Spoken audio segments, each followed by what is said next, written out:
آج جو کہانی ہم پڑھنے جا رہے ہیں اس کا نام ہے بہن بھائی، اور اسے لکھا ہے فرخندہ لودھی نے۔ بھائی سورج اور بہن سحر آپس میں بے حد محبت کرتے تھے۔ سورج سیر کرنے کے لیے باہر نکلتا تو سحر بھی ساتھ ضرور جاتی۔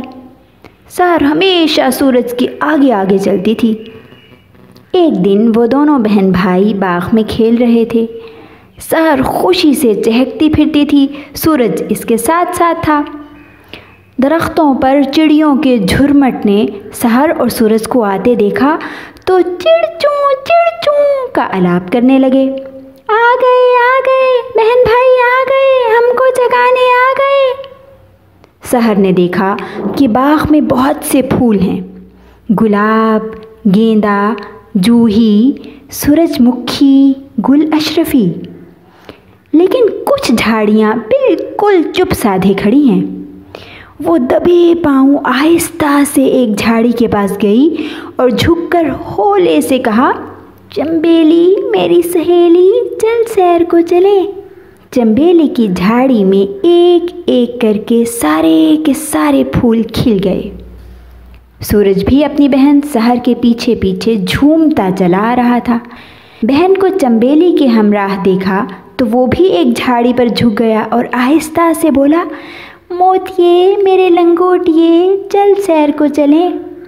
موتیے نے سورج کی بات سن کر خوشی سے ایک قہقہا لگایا تو قہ قہ کرتے سارے پھول کھل اٹھے۔ باغ میں ہر طرف خوشبو ہی خوشبو پھیل گئی۔ چاروں ساتھی خوب گھومے۔ گرمی بڑھ گئی تو سحر بولی، سورج بھیا میں بہت تھک گئی ہوں، اور اپنے گھر کی طرف چل دی۔ سحر جاتے ہی سو گئی۔ سورج، موتیے اور چنبیلی نے دن بھر خوب سیر کی، حتیٰ کہ شام ہو گئی۔ اب سورج نے ساتھیوں سے کہا، دیکھو بھائی دوستو، میں بھی تھک گیا، تھوڑا سا سستا لوں، شب بخیر۔ اور پھر وہ سو گیا۔ رات کو سورج کی اچانک آنکھ کھلی تو وہ بہت پریشان ہوا۔ میں بھی کتنا سست ہوں، بہت سوتا ہوں، مجھے اب چلنا چاہیے، مگر کیسے؟ رات ہے، اب اگر نکلا تو قیامت آ جائے گی۔ کوئی ترکیب کرنی چاہیے، کیوں نہ بھیس بدلا جائے؟ اور پھر سورج چاند بن گیا۔ ادھر ادھر دیکھا، اسے سحر یاد آ گئی۔ سحر سحر بہنا تم کہاں ہو؟ سحر تو خود بڑی سیلانی تھی، وہ جھٹ چاندنی بن گئی اور چاند کی گود سے نکل کر ہر طرف پھیل گئی۔ رات چپ تھی، کہیں خوشبو تھی نہ مہک، دھندلی روشنی میں کچھ صاف دکھائی نہ دیتا تھا۔ چاندنی چپکے سے ایک جھاڑ کے پاس اتر گئی اور پوچھا، کیوں بھی آپ کون ہیں؟ میں رات کی رانی ہوں، جھاڑ نے جھوم کر جواب دیا۔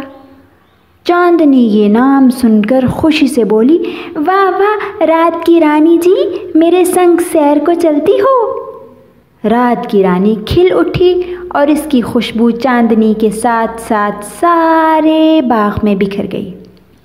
اب چاند بھلا کیوں پیچھے رہتا؟ اس کو بھی ایک دوست مل گیا، موگرا۔ موگرا بیچارہ کئی دنوں سے آنکھیں موندے پڑا تھا۔ چاند نے جب موگرے کو یوں دیکھا تو ہولے سے چاندنی سے کہا، جا بہنا موگرے کو بھی جگا۔ اچھا، چاندنی نے جواب دیا اور پیڑ پر اتر گئی۔